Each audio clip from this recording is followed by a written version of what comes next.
صحیح بخاری میں ایک یہودی لڑکا آقا علیہ السلام کی مجلس میں آ کے حضور کی خدمت کرتا تھا. وہ سیرت عطا کی کہ کلمہ پڑھے بغیر یہودی اور غیر مسلم بھی محبوب کی آقا کی خدمت اور نوکری کرنے پر فخر کرے. صحیح بخاری میں یہودی ہے، کلمہ نہیں پڑھا مگر مجلس میں بیٹھتا اور خدمت کرتا. یہ تو ہے روایت بخاری. اب یہی روایت امام احمد بن حنبل نے مسند میں بیان کی، یہی روایت اپنے طریق سے، اور حافظ ابن کثیر نے امام احمد بن حنبل کے طریق سے تفسیر ابن کثیر میں بھی نقل کی. امام احمد بن حنبل روایت کرتے ہیں کہ وہ خدمت کیا کرتا تھا. انہوں نے خدمت کی وضاحت کی ہے حدیث میں، مسند احمد بن حنبل میں خدمت کی وضاحت کی ہے. یہودی بچہ خدمت کیا کرتا تھا حضور کی مجلس میں؟ تو حدیث پاک میں ہے کہ حضور علیہ السلام کے وضو کے لیے لوٹا بھر کے رکھتا تھا، اور جب حضور تشریف لاتے تو جوڑے اٹھا کے گود میں رکھ لیتا تھا، اور جب اٹھ کے جانے لگتے تو دوڑ کے جوڑے پہناتا تھا. لوٹے بھرتا اور جوڑے اٹھاتا. یہ خدمت تھی اس کی. اٹھا لے مسند احمد بن حنبل. اور حافظ ابن کثیر علامہ ابن تیمیہ کے شاگرد رشید، انہوں نے اس روایت کو لیا کہ حضور علیہ السلام کے وضو کے لیے لوٹے بھرتا اور جوڑے اٹھاتا تھا. یہ نوکری تھی. 2-4 روز گزر گئے، وہ نہیں آیا. لم یکن جبارا، سخت گیر نہ تھے، سخت مزاج نہ تھے. اس کی شرح کر رہا ہوں. آقا علیہ السلام نے پوچھا صحابہ کرام سے، کچھ دن ہو گئے ہیں وہ یہودی لڑکا نہیں دیکھا. عرض کیا یا رسول اللہ وہ بیمار ہو گیا ہے، تو بستر علالت پہ ہے اس لیے نہیں آیا. اچھا. فرمایا ابو بکر عمر چلو اس کے گھر چلیں، اس کی عیادت کر آئیں. ہم تو مسلمان کے گھر کوئی بیمار ہو جائے تو عیادت نہیں کرتے، اور نبی وہ ہیں کہ وہ یہودیوں کے گھر بھی عیادت کے لیے تشریف لے جائے. ان کے گھر تشریف لے گئے تو بخاری شریف میں آتا ہے کہ گھر تشریف لے گئے اور جا کے آقا علیہ السلام اس بچے کے بستر پر سرہانے بیٹھ گئے. مبارک ہو تجھے یہودی کے بیٹے، ہائے ہائے کہ تیرے بستر پہ آقا بیٹھ گئے ہیں.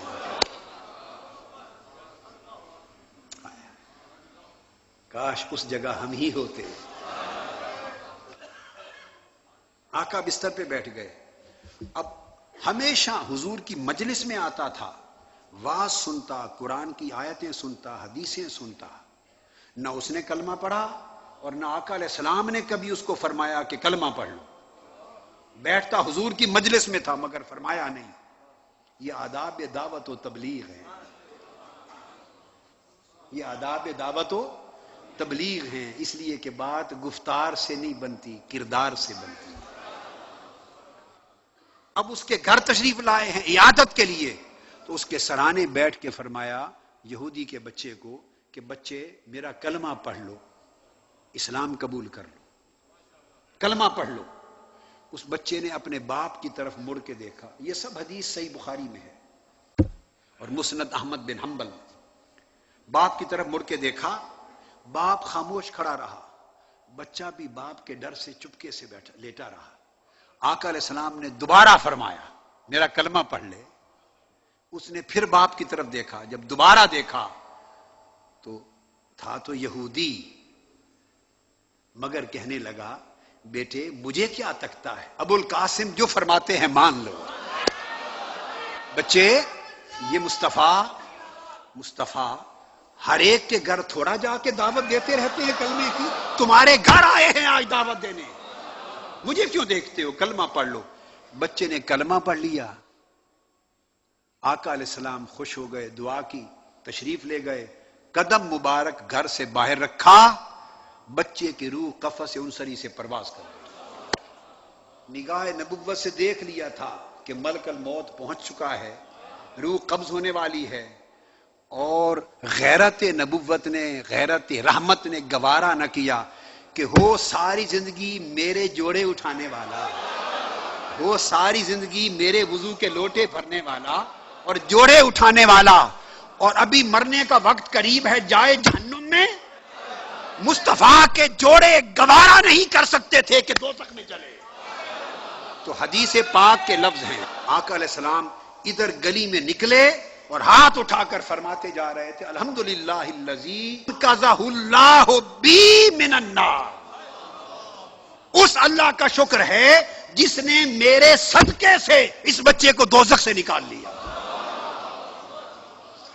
یہ کلمہ وسیلہ ہے، اس حدیث میں کلمہ توسل ہے، الحمدللہ الذی انقذہ اللہ بی من النار، اس اللہ کا شکر جس نے میرے صدقے سے، میرے وسیلے سے اس کو دوزخ سے نکال لیا۔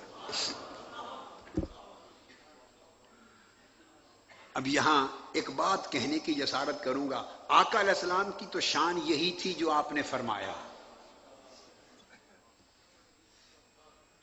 آقا اجازت ہو تو ہم غلام بھی کچھ عرض کر دیں اسی موقع پر۔ حضور کی شان تھی، آپ نے شان کے لائق فرمایا کہ اس خدا کا شکر جس نے میرے صدقے سے اسے دوزخ سے نکال لیا۔ اور آقا ہم علی سبیل التنزل یہ کہیں گے، اس خدا کا شکر جس نے حضور کے جوڑوں کے صدقے سے دوزخ سے نکال لیا۔ جو حضور کے وجہ سے، حضور کے صدقے سے دوزخ سے نکلا، وہ صدقہ تھا کیا؟ کوئی تہجد پڑھتا تھا، نماز پنجگانہ پڑھتا تھا؟ وہ تو سرے سے یہودی تھا، اس نے تو پوری زندگی کلمہ ہی نہیں پڑھا، نماز سیکھی نہیں، ایک عمل نہیں کیا۔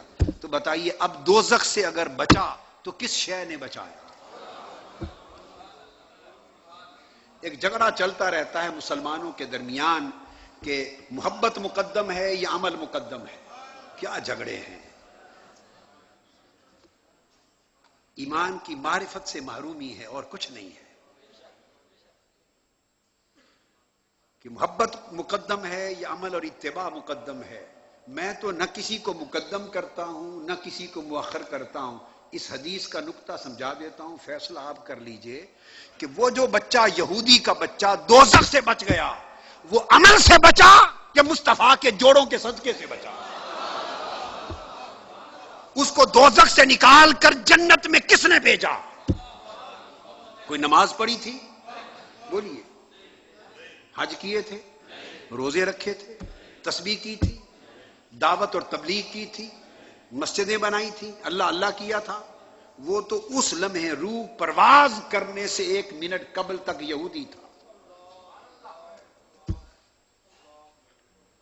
موت سے 1 منٹ پہلے تک یہودی تھا، کلمہ ہی نہیں پڑھا تھا۔ اور عمل کیا کیا؟ صرف کلمہ پڑھا، نہ ابھی صحت یاب ہوا، نہ جا کے کوئی شریعت سیکھی، نہ نماز روزہ کیا، غسل بھی نہیں کیا، بستر پر لیٹے لیٹے کلمہ پڑھا، روح قفس انصری سے پرواز کر گئی۔ اس لیے حضور نے فرمایا کہ اس خدا کا شکر کہ جو صرف میرے صدقے سے اس کو جنت میں لے گیا۔ اب وہ جو حضور کی وجہ سے جنت میں گیا، وہ وجہ اس کی کون سی خدمت بنی؟ بولیے۔ بس حضور کی ذاتی نوکری۔ اے اہل اسلام، اے اہل عالم اسلام، مادیت کا دور ہے، خدا و مصطفیٰ سے دوری کا دور ہے۔ میں صرف ایک ہی سبق، میری عمر بیتی دیتے دیتے، دے رہا ہوں، دیتا رہوں گا، فقیرانہ آئے صدا کر چلے، میاں خوش رہو ہم دعا کر چلے۔ اور یہی سبق دیتے دیتے ہم بھی چلے جائیں گے، مگر ایک ہی بات پلے باندھ لو، سارے عمل کام کی شے ہے، مگر وہ کام تب آئیں گے جب پہلے مصطفیٰ کی غلامی ہوگی، حضور کی محبت ہوگی، حضور کی نوکری ہوگی، حضور کی ذات سے نسبت ہوگی۔ ذات سے نسبت پیدا کرو، ذات سے نسبت پیدا کرو۔ یہ میلاد کا منانا اور میلاد والی محبتیں یہ حضور کی ذات سے جوڑتی ہیں، اور حضور کی سیرت طیبہ کا پڑھنا، سننا، بیان کرنا حضور کے عمل سے جوڑتی ہے۔